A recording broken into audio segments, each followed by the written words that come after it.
আমরা চাঁদাবাজ মুক্ত বাংলাদেশ চাই, জুলুম মুক্ত বাংলাদেশ চাই, ফ্যাসিজম মুক্ত বাংলাদেশ চাই, গুণ খুন খারাপি মুক্ত বাংলাদেশ চাই। আমরা নতুন ভোরের বাংলাদেশ চাই।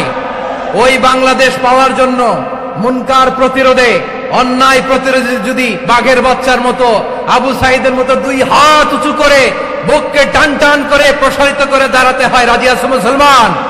কারা কারা রাজি? আল্লাহকে হাত দেখিয়ে প্রতিজ্ঞা করো।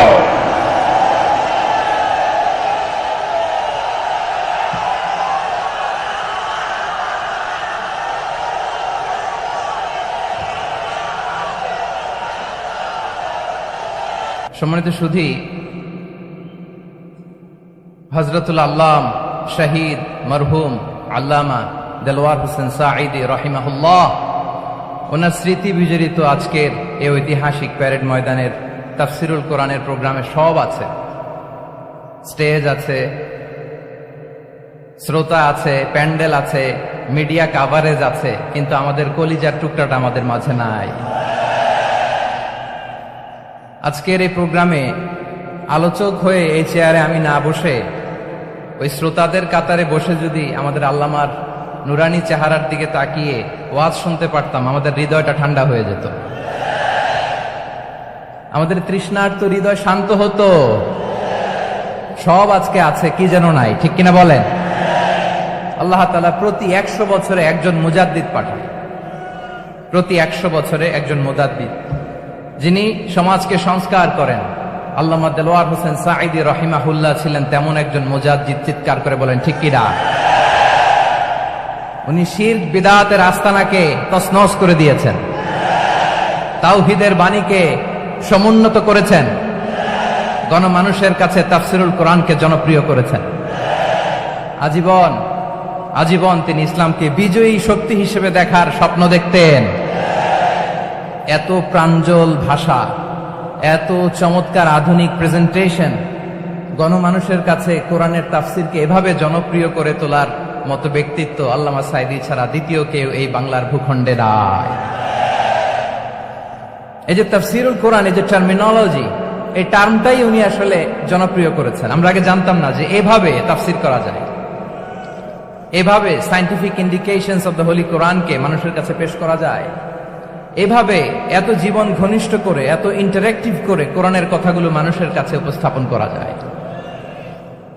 উনি অন্যায়ের বিরুদ্ধে সবসময় সোচ্চার ছিলেন, প্রতিবাদী কণ্ঠস্বর ছিলেন। ওনার আলোচনা শুনলে দেহের রক্ত টকবক করে ফুটতে থাকতো। আল্লাহু আকবার, আল্লাহু আকবার, আল্লাহু আকবার। He was a strong mouthpiece of Islamic revivalism. Islamic জাগরণের স্ট্রং মাউথপিস ছিলেন আল্লামা সাঈদী রাহিমাহুল্লাহ।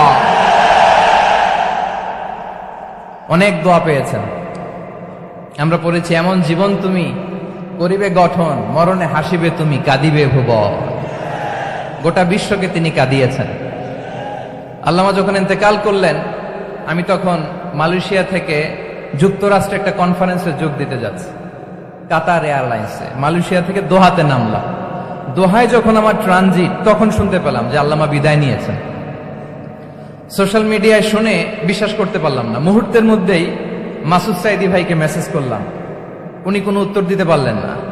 মাসুদ ভাইয়ের সাথে যখন কোলাকুলি করি, আমাদের শামীম ভাইয়ের সাথে যখন কোলাকুলি করি, মনে হচ্ছে আল্লামা সাঈদীর ঘ্রাণ পাই। শরীরটা লিটারালি কাঁপছিল, নিজেকে মানাতে পারছিলাম না, বিশ্বাস করতে পারছিলাম যে আসলে আল্লামা বিদায় নিয়েছেন। ইন দ্য মিন টাইম আমার সেকেন্ড ফ্লাইট, দোহা টু নিউ ইয়র্ক, 12 ঘন্টার ফ্লাইটে উঠলাম। ইন্টারনেট থেকে বিচ্ছিন্ন হলাম। নামার পরে শুনলাম আল্লাহু আকবার, যেখানে ওনাকে কবরস্থ করার কথা ছিল সেখানেও কবর দিতে দেয়া হয় নাই। ছবিগুলো দেখতে লাগলাম, হাসিমাখা মুখ, হাসিমাখা নিথর দেহটা, মরণে হাসিবে তুমি, কাঁদিবে ভুবন। From east to west, from north to south, the entire globe, গোটা বিশ্ব ওনার জন্য কেঁদেছে, গোটা বিশ্ব কেঁদেছে। কাবার গিলাফ ধরে ধরে মানুষ চিৎকার করেছে। এর চেয়ে শ্রেষ্ঠ মৃত্যুকার হতে পারে? আমাদের আল্লামার আর কি পাওয়ার ছিল বলেন? আর কি পাওয়ার ছিল? কুল্লু নাফসিন যায়িকাতুল মাউত, যারাই দুনিয়াতে আসবে তারা ইন্তেকাল করবে, এটা আমরা মেনে নেই, এটা আমরা জানি। কিন্তু অবাক করা বিষয় হচ্ছে আমরা আজও জানি না আমাদের আল্লামার মৃত্যু কি স্বাভাবিক হয়েছে নাকি এটা পরিকল্পিত মেডিকেল কিলিং ছিল। এটা যে পরিকল্পিত মেডিকেল কিলিং ছিল এটা ধারণা করার পেছনে অনেক কারণ আছে। তিনি আধিপত্যবাদের বিরুদ্ধে সোচ্চার ছিলেন, ফ্যাসিবাদের বিরুদ্ধে সোচ্চার ছিলেন, রাজনৈতিক প্রতিহিংসার শিকার ছিলেন। এজন্য এটা মেডিকেল কিলিং হতে পারে এ ধারণা আমরা করতেই পারি। আওয়াজ করে বলেন ঠিক কিনা? যে সময়টা আমরা কাটাচ্ছি এত সুন্দর সময় বাংলাদেশ আর পাবে না। আমাদের জন্মের পর থেকে এরকম চমৎকার সময় আমরা পাই নাই। এটাই আসল সময়। আমরা ইন্টারিম গভর্নমেন্টের কাছে দাবি জানাই, উচ্চতর তদন্ত কমিটি করে এটা কি হত্যাকাণ্ড ছিল নাকি স্বাভাবিক মৃত্যু ছিল এই রিপোর্ট গণমানুষের কাছে প্রচার করে জানাতে হবে। এই দাবির সাথে কি সবাই আপনারা একমত? কারা কারা একমত হাত তুলে দেখান।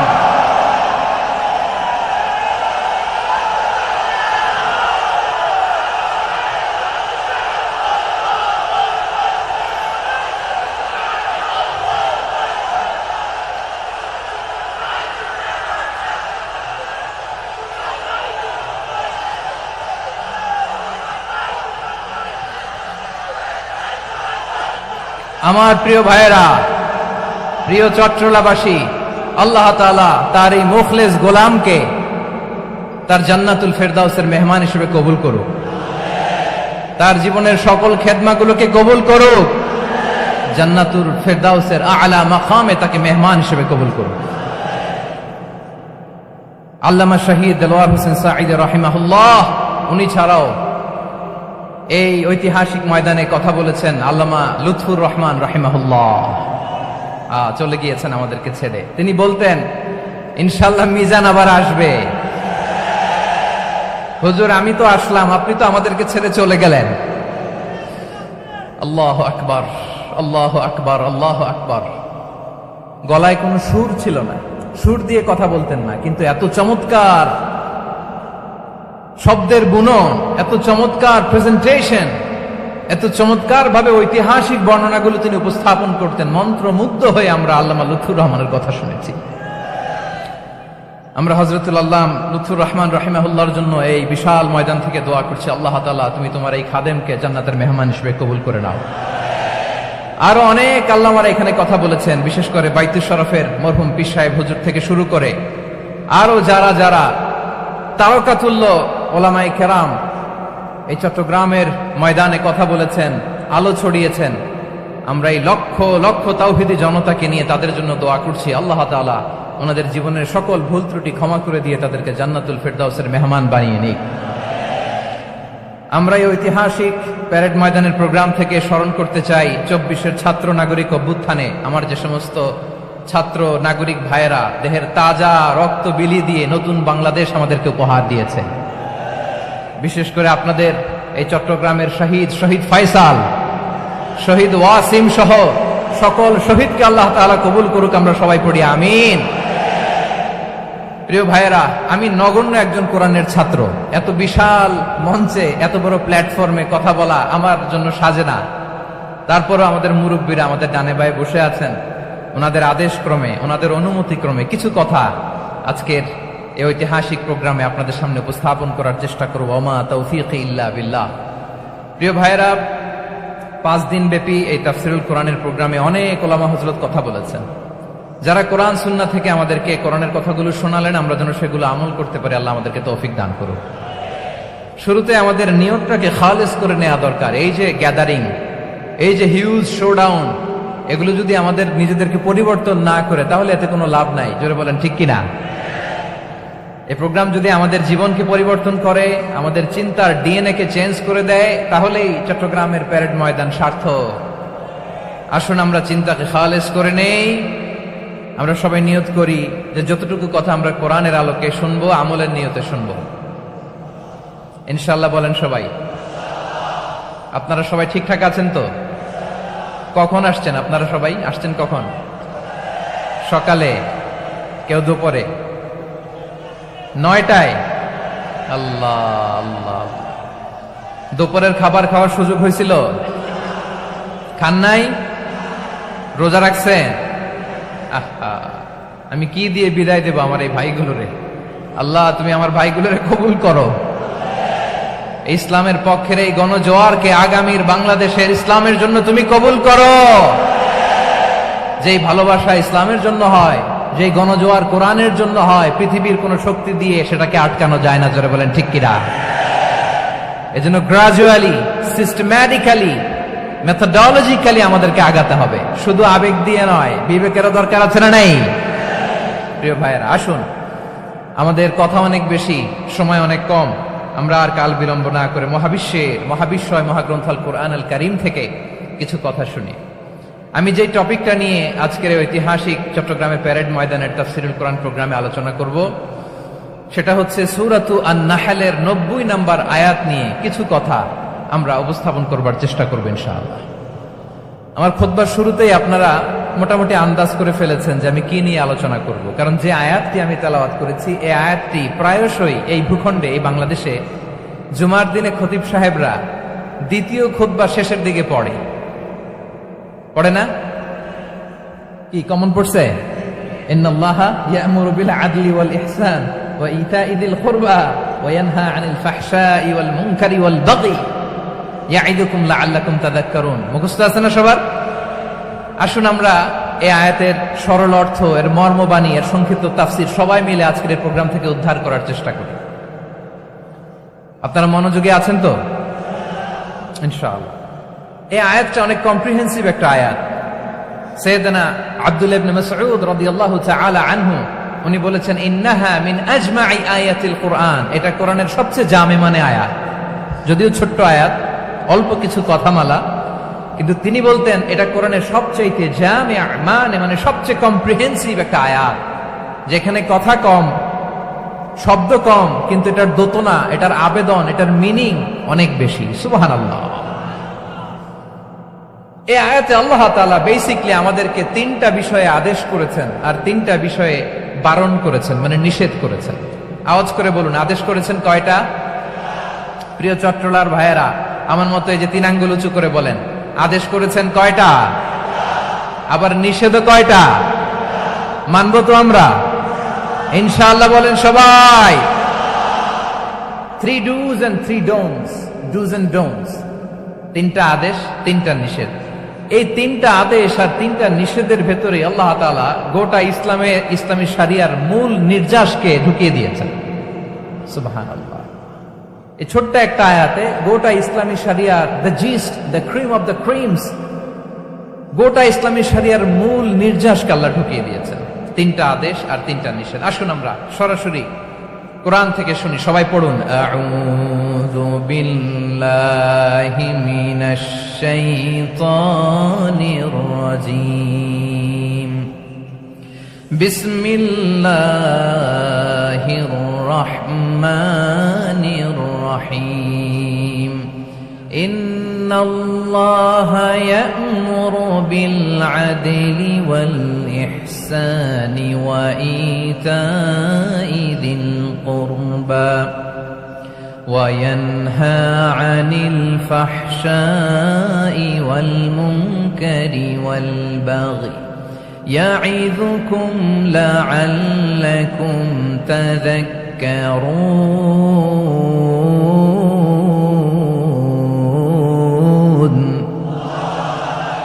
আল্লাহ তাআলা ইরশাদ করছেন, ইন্নাল্লাহা ইয়া'মুরু বিল আদলি ওয়াল ইহসান। নিশ্চয় আল্লাহ তাআলা তোমাদেরকে ন্যায় বিচারের আদেশ দেন, সদাচরণের আদেশ দেন, নিকটাত্মীয়দেরকে দানের আদেশ দেন।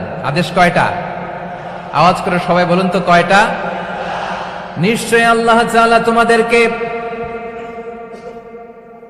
ন্যায় বিচারের আদেশ দেন, সদাচরণের আদেশ দেন, তিনি তোমাদের নিকটাত্মীয়দেরকে দানের আদেশ দেন, আর তিনি তোমাদেরকে অশ্লীলতা থেকে নিষেধ করেন, মন্দ কাজ থেকে নিষেধ করেন, অবাধ্যতা সীমা লঙ্ঘন থেকে নিষেধ করেন। তিনি তোমাদেরকে উপদেশ দেন যাতে তোমরা শিক্ষা গ্রহণ করো। সুবহানাল্লাহ। উপদেশ দিচ্ছে স্বয়ংকে। 3টা জিনিসের আদেশ। ইয়া'মুরু বিল আদল, সুবিচার ন্যায় বিচারের আদেশ তিনি দেন, ইহসানের আদেশ দেন, যাতে আমরা ইহসান করি, একে অপরের প্রতি সুবিচার করি, মহানুভবতা দেখায়, অনুগ্রহ দেখায়, আর নিকট আত্মীয়দেরকে যেন আমরা দান করি। এই তিনটা আদেশ তিনি দিয়েছেন। আর কোন তিনটা জিনিস থেকে তিনি বারণ করেছেন? অশ্লীলতা, ফাহশা, মুনকার, মানে সব মন্দ আর অসৎ কাজ, এগুলো থেকে তিনি আমাদেরকে বারণ করেন। ওয়াল বাগি, অবাধ্যতা, সীমা লঙ্ঘন, এই তিনটা কাজ থেকে তিনি আমাদেরকে বারণ করেন। তিনি আমাদেরকে উপদেশ দেন, স্বয়ং আল্লাহ তাআলা আমাদেরকে উপদেশ দেন, যাতে করে আমরা শিক্ষা গ্রহণ করি। সুবহানাল্লাহ পড়ে। তাহলে আসুন আমরা ধরে ধরে একটা একটা করে সামনের দিকে আগাই। আল্লাহ তাআলা প্রথমে আমাদেরকে আদেশ দিয়েছেন আদালের। ইন্নাল্লাহা ইয়া'মুরু বিল আদল, আওয়াজ করে বলুন আল আদাল। সবাই পড়ুন আল আদাল। আমরা উর্দু জানি, হিন্দি জানি, অনেকে ইংরেজিও জানি, কিন্তু আরবি শব্দগুলো আমাদের মুখ দিয়ে বেরোতে চায় না। আওয়াজ করে বলুন আল আদাল। মাশাআল্লাহ, ইন্নাল্লাহা ইয়া'মুরু বিল আদল। আল্লাহ তাআলা আমাদেরকে আদলের আদেশ দেন। আদল অনেকে না বুঝলেও আদালত শব্দটা বুঝবেন। আদালত, আদালত, আদালত বুঝেন না? যেখানে বিচার কার্যের ফয়সালা করা হয়, কোর্ট কাচারি আদালত, এটা তো ভেরি কমন। এটা শুনছেন না সবাই? আদালত, যেখানে ন্যায় বিচার হবে, সুশাসন হবে। কিন্তু ভাগ্যের কি নির্মম পরিহাস, ওখান থেকে মিথ্যা সাক্ষী দিয়ে মনমতো রায় দিয়ে দেয়া হয়। এগুলোর পরিবর্তন হওয়ার দরকার আছে না নাই? প্রিয় ভাইয়েরা, আদালত, আল আদল, ইংরেজিতে বলে জাস্টিস, ন্যায় বিচার, সুবিচার, সুশাসন, জাস্টিস, আল আদাল, সব জায়গায় এই জাস্টিস থাকা দরকার। Justice should be prevail in the society. The mission of all prophet was to uphold the justice. সব নবীর মিশন ছিল এই জাস্টিসকে, আদালকে, সুশাসন আর সুবিচারকে নিশ্চিত করা। পড়েন সুবহানাল্লাহ। And the core message of every divine scripture was to uphold justice. পৃথিবীর সব আসমানি কিতাবের মূল শিক্ষা ছিল এই জাস্টিসকে সমাজে এনশিওর করা, সুবিচার, সুশাসনকে এনশিওর করা। তাহলে প্রিয় ভাইরা, আমরা বুঝতে পারলাম আল আদল শব্দের মানে হচ্ছে ইনসাফ বা সুবিচার বা ন্যায় বিচার।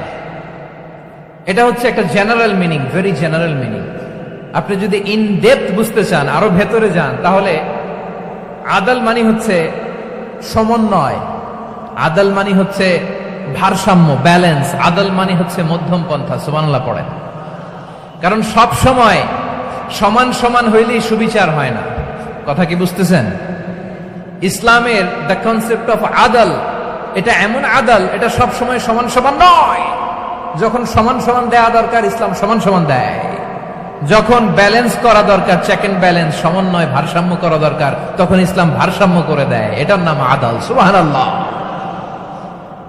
সহজ করে আপনাদেরকে বুঝাই। যেমন ধরুন, একটা পরিবারের 3 জন সদস্য, স্বামী, স্ত্রী আর সন্তান। তাদের সকালবেলার ব্রেকফাস্টে, স্বামীর সকালের নাস্তায় স্বামীর 3টা রুটি লাগে, স্ত্রীর 2টা লাগে, আর সন্তানের 1টা রুটি লাগে। এখন আমি যদি সমান সমান করে আদল করতে চাই, সবাইকে যদি 3টা করে রুটি দেই, তাহলে স্বামী বেচারার জন্য ঠিক আছে, কি বলেন? কথা কি বুঝতেছেন না কষ্ট হয়ে যাচ্ছে? যদি সমান সমানের নিয়মে আগাই, তাহলে 3টা করে যদি রুটি দেই, স্বামীর জন্য ওকে, কিন্তু স্ত্রীর জন্য 1টা বেশি হয়ে যায়। আর সন্তানের জন্য কয়টা বেশি হয়? আচ্ছা, এই তো বুঝতেছেন, মাশাআল্লাহ। আচ্ছা, 2টা করে যদি সবাই দেই সমান সমান নীতিতে, তাহলে স্ত্রীর জন্য, স্ত্রী বেচারির জন্য ঠিক আছে, কিন্তু স্বামীর কয়টা কম পড়ে? আর সন্তানের বেশি হয়ে যায় কয়টা?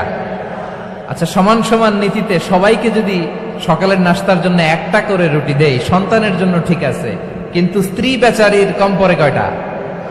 স্বামীর কম পড়ে কয়টা? 2টা। কথা কি বুঝতেছেন?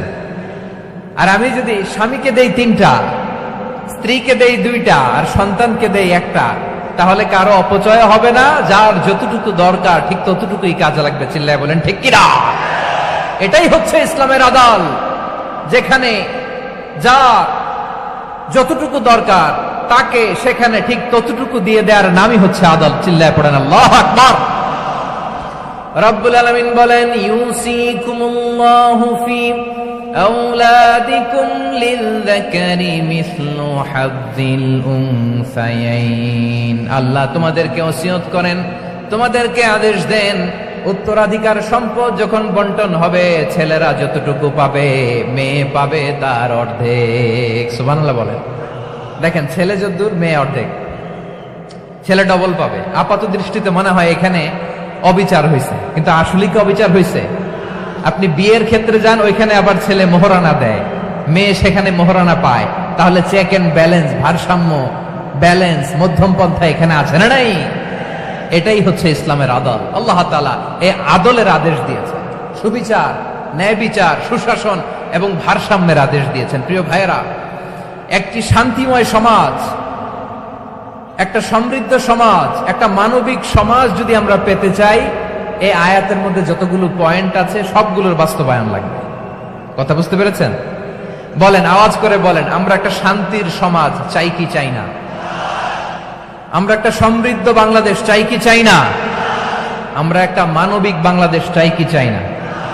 এই আয়াতে আল্লাহ তাআলা একটা মানবিক সমাজের রূপরেখা টেনেছেন। তার প্রথম কথা হচ্ছে ইন্নাল্লাহা ইয়ামুরু বিল আদল। আল্লাহ তাআলা তোমাদেরকে আদলের নির্দেশনা দেয়, সুবিচার, সুশাসনের নির্দেশনা দেয়। যে সমাজে আদল থাকে না, সে সমাজে জুলুম মানুষের ঘাড়ে চেপে বসে। আদলের বিপরীত হচ্ছে জুলুম। আদলের বিপরীত কি? জুলুম বা জাওর, অত্যাচার, অবিচার, বৈষম্য। এই যে বৈষম্য বিরোধী ছাত্র আন্দোলন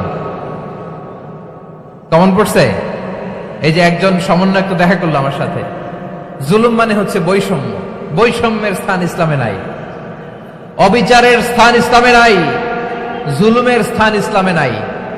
আল্লাহ তাআলা বলেন যে আমি জুলুমকে নিজের জন্য হারাম করেছি এবং তোমাদের জন্য হারাম করেছি।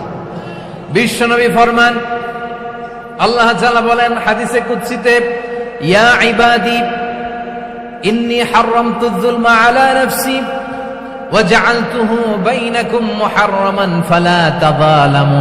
আমার গোলামেরা শোনো, নিশ্চয় আমি আল্লাহ তাআলা জুলুমকে আমি আমার উপরে হারাম করেছি, অনুরূপভাবে জুলুম করাকে তোমাদের উপরেও হারাম করেছি। ফলে ফালা তাযালামু, তোমরা একে অপরের সাথে জুলুম করো না। নির্দেশনাটা কার? খবরদার, জুলুমের সাথে আমাদের কোনো সম্পর্ক নাই। আল্লাহ তাআলা আদলের আদেশ দিয়েছেন, আদালতের আদেশ দিয়েছেন, সুশাসনের, ন্যায় বিচারের আদেশ দিয়েছেন। ইন্নাল্লাহা ইয়ামুরু বিল আদল। আমাদেরকে আদল প্রতিষ্ঠা করতে হবে। জুলুমের সাথে ইসলামের কোনো সম্পর্ক নাই।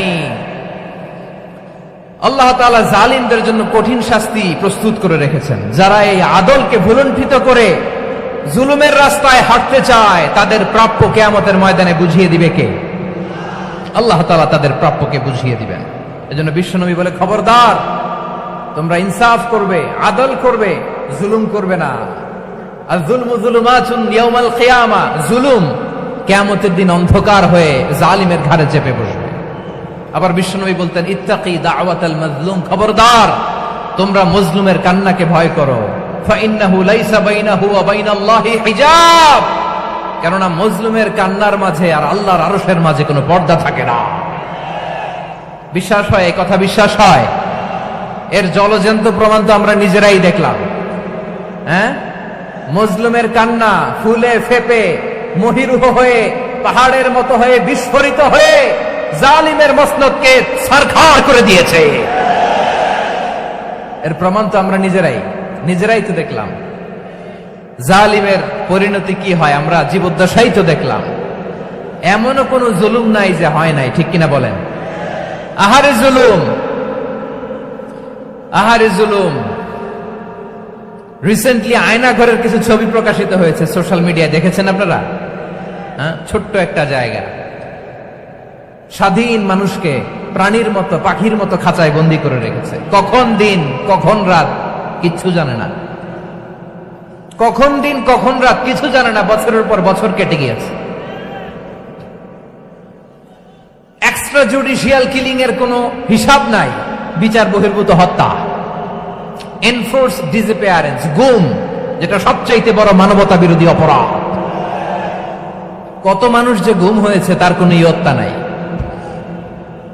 যেই ফ্যামিলির সদস্য গুম হয়েছে, তারা কি ওই লোকটার জন্য মাগফিরাতের দোয়া করবে নাকি সুস্বাস্থ্যের দোয়া করবে তারা নিজেরাও জানতো না, কারণ জানে না ও বেঁচে আছে না মরে গেছে। আহা, বিডিআর নওজওয়ানদের যারা ছাড়া পেল দেখলাম বিনা অপরাধে, কোনো অন্যায় ছাড়া, অপরাধ ছাড়া তাদের জীবন থেকে, তাদের তারুণ্যের, তাদের যৌবনের 15 বছর, 16 বছর, 17 বছর নাই। 6 মাস বয়সের ছোট বাচ্চাকে রেখে জেলে গেছে। 6 মাসের মেয়ে বেরোয় দেখে মেয়ের বয়স 17 বছর। মেয়ে বাবারে চিনে না, বাবা মেয়েরে চিনে না। মেয়েকে এখন বিয়ে দিয়ে আরেক ছেলের হাতে তুলে দিবে। মেয়ের শৈশব বাবা দেখে নাই, মেয়ের কৈশোর বাবা দেখে নাই, মেয়ের তারুণ্য দেখে নাই। আরেক যুবককে দেখলাম 14 বছরের 14 দিনের সংসার, 2 সপ্তাহের সংসার শেষে জেলে গেছে। কত যুবকের যে স্ত্রী চলে গিয়েছে ফ্যামিলি ছেড়ে, কারণ জানে না তো কবে আসবে, কি হবে, কেউ জানতো না। দাম্পত্য জীবনের মাত্র 14 দিনের স্মৃতি, এই স্মৃতিকে আঁকড়ে ধরে এক বোন 16টা বছর, 17টা বছর কাটিয়ে দিয়েছে। আমি নিউজটা দেখে ভাবলাম, আমার এই বোনের প্রতিটি দিন কিভাবে কেটেছে, প্রতিটি রাত কিভাবে কেটেছে, প্রতিটি ক্ষণ কিভাবে কেটেছে। বিশ্বনবী বলেছেন, ইত্তাকি দাওয়াতাল মাজলুম ফাইন্না লাইসা বাইনাহু ওয়া বাইনাল্লাহি হিজাব।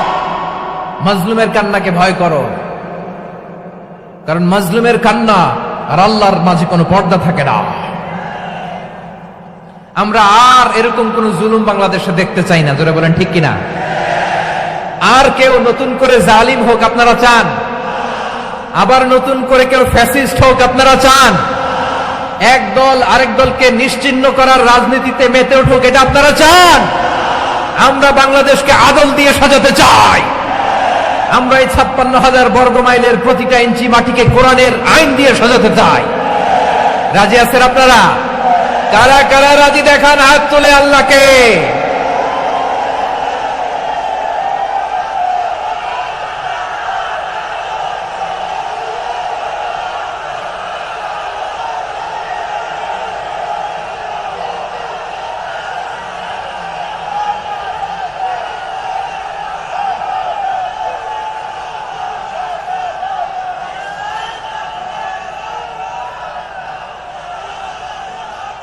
বসুন আমার প্রিয় বীর চট্টলার তৌহিদি মুসলমান, আমরা আর নতুন করে কেউ জালিম হোক এটা চাই না।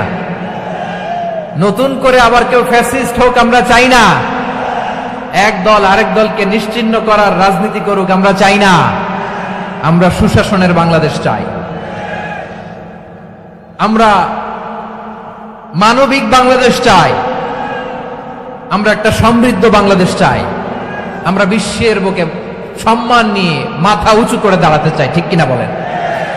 আল্লাহ বললেন, এটা যদি তোমরা চাও, একটা সমৃদ্ধ সমাজ যদি বিনির্মাণ করতে চাও, মানবিক সমাজ যদি বিনির্মাণ করতে চাও, আমি তোমাদেরকে সেজন্য প্রথমে আদালতের নির্দেশ দিলাম। ইন্নাল্লাহা ইয়া'মুরু বিল আদল, নিশ্চয় আল্লাহ তাআলা তোমাদেরকে ন্যায় বিচার, সুশাসন এটার আদেশ দেন। সুবহানাল্লাহ।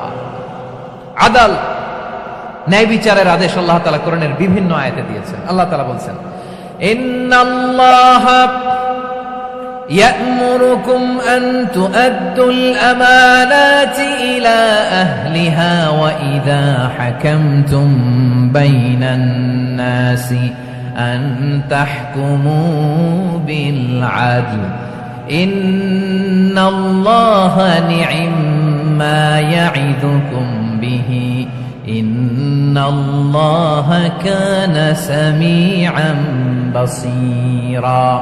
আল্লাহ তাআলা বললেন, আল্লাহ আদেশ দিচ্ছেন, যে ব্যক্তি আমানতের হকদার তার হাতে তোমরা আমানত পৌঁছে দাও। আর যখন তোমরা বিচার কার্য করবে, বিচার ফয়সালা করবে, আদালতের সাথে করো। সুবহানাল্লাহ বলেন। ওয়াইদা হাকামতুম বাইনান নাসি আন তাহকুমু বিল আদল, আদালতের সাথে করবা। আল্লাহ তাআলা বলেন, যারা জাজ হবে, বিচারক হবে, তাদের যদি বাদী বিবাদীর কারোর সাথে শত্রুতা থাকে, কারোর সাথে যদি কোনো ধরনের রেষারেষি থাকে, আল্লাহ বলেন বিচার কার্য করতে যে ওই শত্রুতা রেষারেষির কারণে আদালতের বাইরে যে অবিচার করে বিচার করো না। ওয়ালা ইয়াজরিমান্নাকুম শানাআনু কওমিন আলা আল্লা তা'দিলু ই'দিলু হুয়া আকরাবু লিত্তাকওয়া ওয়াত্তাকুল্লাহা ইন্নাল্লাহা খাবীরুম বিমা তা'মালুন। খবরদার কোন জাতির প্রতি, কোন গোষ্ঠীর প্রতি, কোন গোত্রের প্রতি আক্রোশ যেন তোমাদেরকে ন্যায় বিচার থেকে দূরে সরিয়ে না দেয়, বরং আমি আল্লাহর আদেশ হলো ই'দিলু, তোমরা আদল করো, ন্যায় বিচার করো, সুবিচার করো, সুশাসন প্রতিষ্ঠা করো। হুয়া আকরাবু লিত্তাকওয়া, এটাই তাকওয়ার সবচেয়ে কাছাকাছি। সুবহানাল্লাহ বলেন। কোরআনের বিভিন্ন আয়াতে আল্লাহ তাআলা স্পেসিফিকলি ধরে ধরে বিচার করার সময় আমরা যেন আদল করি সেটা বলেছেন। কোরআনের কোন কোন জায়গায় আল্লাহ তাআলা এই আল আদল শব্দটা ব্যবহার করেছেন। আবার একই জিনিস ইনসাফ, সুবিচার, সুশাসন, ন্যায় বিচার, ন্যায় পরায়ণতা বুঝাতে আল্লাহ তাআলা কখনো কখনো আল কিসত শব্দটা ব্যবহার করেছেন। আওয়াজ করে সবাই বলুন আল কিসত। প্রিয় ভাইরা, সবাই আওয়াজ করে আমার সাথে সাথে বলুন আল কিসত। আল্লাহ তাআলা বলেন ওয়া ইন হাকামতা ফাহকুম বাইনাহুম বিল কিসতি ইন্নাল্লাহা ইউহিব্বুল মুকসিতিন। যখন তুমি বিচার করবে, বিশ্বনবীকে উদ্দেশ্য করে অ্যাড্রেস করে বললেন, নবী হে, ইহুদিরা কোনো বিষয়ে মীমাংসার জন্য যদি আপনার দরবারে আসে, যদি বিচার করতে হয়, খবরদার অবিচার করবেন না। ফয়সালা যেটা করবেন কিসতের সাথে করবেন, ন্যায় পরায়ণতার সাথে করবেন, কারণ ইন্নাল্লাহা ইউহিব্বুল মুকসিতিন, নিশ্চয় আল্লাহ রাব্বুল ইজ্জাত ন্যায় পরায়ণশীলদেরকে বড্ড ভালোবাসেন। সুবহানাল্লাহ বলেন। ন্যায় পরায়ণ লোকদেরকে আল্লাহ তাআলা বড্ড ভালোবাসেন। অন্য আয়াতে আল্লাহ তাআলা বলছেন وَنَضَعُ الْمَوَازِينَ الْقِسْطَ لِيَوْمِ الْقِيَامَةِ فَلَا تُظْلَمُ نَفْسٌ شَيْئًا। আমি কিয়ামতের দিন ন্যায় পরায়ণতার মানদণ্ড স্থাপন করব, যেটাকে আমরা মিজানের পাল্লা বলি। আল্লাহ বলেন ন্যায় বিচারের মানদণ্ড কিয়ামতের ময়দানে আমি আল্লাহ স্থাপন করব। সেদিন কারো প্রতি বিন্দু পরিমাণ, এক চুল পরিমাণ অবিচার করা হবে না, কোনো অবিচার করা হবে না। সেদিন সুশাসন হবে, সুবিচার হবে, ন্যায় পরায়ণতার সাথে বিচার হবে। আওয়াজ করে পড়েন আল্লাহু আকবার। তাহলে প্রিয় ভাইরা, যে তিনটি বিষয়ে আল্লাহ তাআলা আমাদেরকে আদেশ দিয়েছেন, তার প্রথমটা হচ্ছে আদালত, ইনসাফ, সুবিচার, ন্যায় বিচার। এটা আমরা চাই কি চাই না? বিশ্বনবী ন্যায় বিচার, ন্যায় পরায়ণতা, সুশাসন প্রতিষ্ঠিত করেন কি করেন নাই? আপনারা বিশ্বনবীর সিরাত যারা পড়েছেন, আপনি দেখবেন বিশ্বনবীর সিরাতের পরতে পরতে, বাকে বাকে, সিরাতের বাকে বাকে এই আদালতের নমুনা মেলে। সুবহানাল্লাহ বলেন। ছোট্ট একটা নমুনা রাসূল সাল্লাল্লাহু আলাইহি ওয়াসাল্লামের আসসিরা আল আতরা থেকে ছোট্ট একটা নমুনা আপনাদের খেদমতে এখানে উপস্থাপন করি। বিশ্বনবী সাল্লাল্লাহু আলাইহি ওয়াসাল্লাম মক্কা বিজয় করলেন ৮ম হিজরিতে। মক্কা বিজয় শেষে তিনি কয়েক সপ্তাহ মক্কাতে অবস্থান করলেন। ইন দ্য মিন টাইম মক্কার একটা ভেরি প্রেস্টিজিয়াস এন্ড ডিগনিফাইড ফ্যামিলির নারী চুরিতে ধরা পড়ল। কিসে ধরা পড়ল? সবাই বলেন কিসে? আমাদের সমাজে আসেনি এটা? আছে? ছোট না বড়? হ্যাঁ, হিসাব করে শেষ করা যায় না। ৩.৫ লাখ কোটি টাকা নাই উন্নয়ন প্রকল্পের নামে। উন্নয়ন প্রকল্পের নামে ৩.৫ লাখ কোটি টাকা নাই। ৩.৫ লাখ কোটি টাকা লিখতে পারবেন আপনি? এক টানে লিখতে পারবেন? বুঝতেছেন কত বড় সংখ্যা? বনু মাখজুমিয়া গোত্রের এক নারী মক্কায় চুরিতে ধরা পড়ল। বলেন তো চুরি করলে বিধান কি? কি কাটতে হবে? চুরির বিধান হলো হাত কেটে দাও। তাও সেটা গোপনে নয়, প্রকাশ্যে জনসম্মুখে হাত কেটে দাও। বনু মাখজুমিয়া গোত্রের নারী যখন চুরিতে ধরা পড়ল, সাহাবারা চিন্তায় পড়ে গেলেন। সবেমাত্র মক্কার লোকেরা কালিমা পড়ে মুসলমান হয়েছে, ইসলামের আইন কানুন তেমন জানে না, ইসলামের শরিয়ার সাথে বেশি পরিচিত নয়। এখন যদি বিশ্বনবী চুরির যেই বিধান এটা যদি কায়েম করে হাত যদি কেটে দেয়, না জানি মক্কার লোকেরা আবার বিগড়ে যায়, না জানি মক্কার লোকেরা আবার মুরতাদ হয়ে যায়, না জানি মক্কার লোকেরা ইসলাম থেকে দূরে সরে যায়।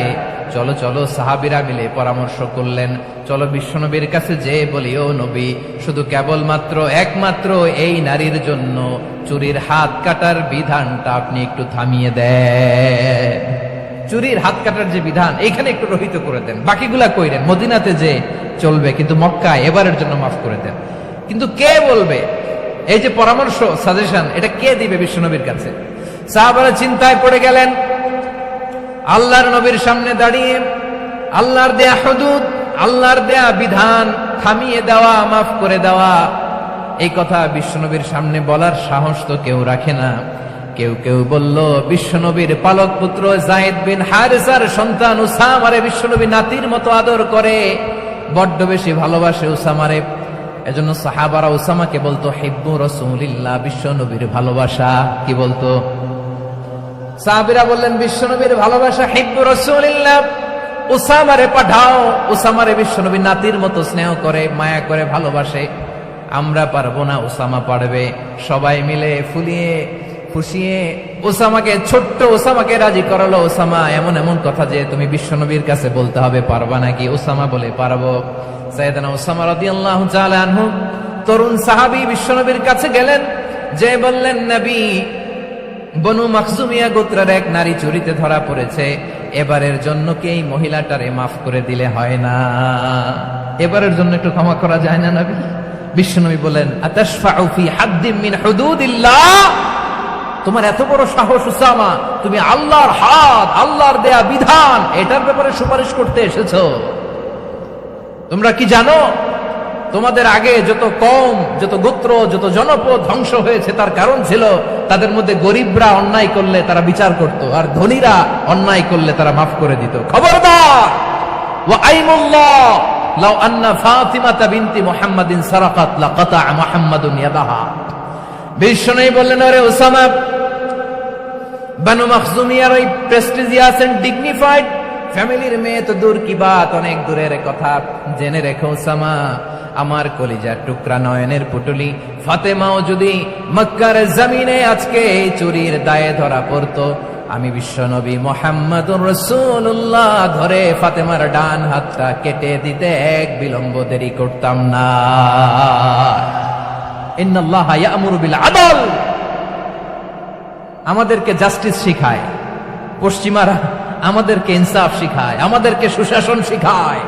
আর ইনসাফ, সুশাসন, ন্যায় বিচার, সুবিচার, জাস্টিস কারে বলে বিশ্বনবীর বায়োগ্রাফি থেকে জেনে নাও। এই ছিল বিশ্বনবী সাল্লাল্লাহু আলাইহি ইসলামের আদালতের নমুনা। আপনি যদি সাইয়েদনা ওমর ফারুকের জীবনের দিকে তাকান,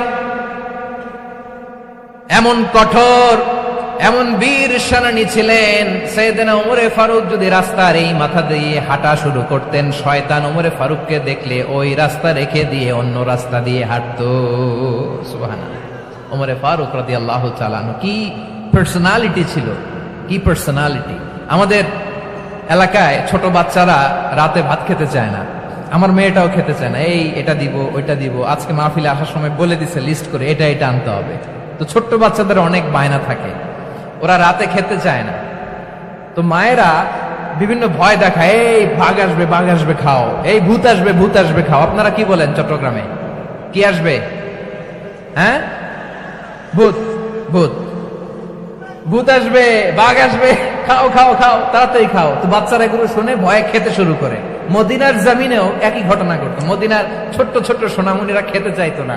তো মায়েরা বলতো, হা হুয়া ইয়াতি উমর, হা হুয়া ইয়াতি উমর, ওই যে উমর আসতেছে, উমর। ওমরে ফারুকের কথা শুনলে বাচ্চারা একেবারে ঠান্ডা। সুবহানাল্লাহ পড়বেন না? প্রভু তুমি বলেছ রাসূল দেবে না, বলনি দেবে না ওমর, বলনি দেবে না হামজা তারি, খালিদ বিজয়ী সমর। প্রভু তুমি বলেছ রাসূল দেবে না, বলনি দেবে না ওমর, বলনি দেবে না হামজা তারি, খালিদ বিজয়ী সমর। প্রভু তুমি বলেছ রাসূল দেবে না। আল্লাহু আকবার। ওমর ফারুক রাদিয়াল্লাহু তাআলা আনহু, ওনার কথা শুনলে গায়ের মধ্যে গুজবাম হয়, গায়ের পশমগুলো দাঁড়িয়ে যায়। সুবহানাল্লাহ বলেন। কি পার্সোনালিটি ছিল, কি ব্যক্তিত্ব ছিল! মুনাফিকরা ওমর ফারুককে জমের মতো ভয় পেতেন। শয়তান, খুদ শয়তান এই রাস্তা দিয়ে আসলে শয়তান অন্য রাস্তা দিয়ে হাঁটত। ওমরে ফারুক রাদিয়াল্লাহু তাআলা আনহুর জীবনে যদি দেখেন, তাহলে সেখানে আপনি আদালতের, ইনসাফের, সুশাসনের, জাস্টিসের নমুনা দেখতে পাবেন। কয়টা শুনবেন? সাইয়েদনা ওমরে ফারুকের রাদিয়াল্লাহু তাআলা আনহুর সন্তান আব্দুর রহমান মিশরে মদ খেয়ে মদ্যপ অবস্থায় ধরা পড়েছে। মদ খাওয়ার কারণে, মদ যদি কেউ পান করে আর যদি প্রমাণিত হয়, তার বিচার হলো 80 বেত। আওয়াজ করে বলেন কয় বেত? বাংলাদেশেও তো এই আইন আছে নাকি?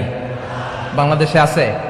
হ্যাঁ, মদ খাইলে 80 বেত, এই আইন বাংলাদেশে চালু হোক। আমরা চাই কি চাই না? চাই সবাই। এজন্যই তো ইসলাম ভাল লাগে না। ইসলামকে ভাল লাগে না।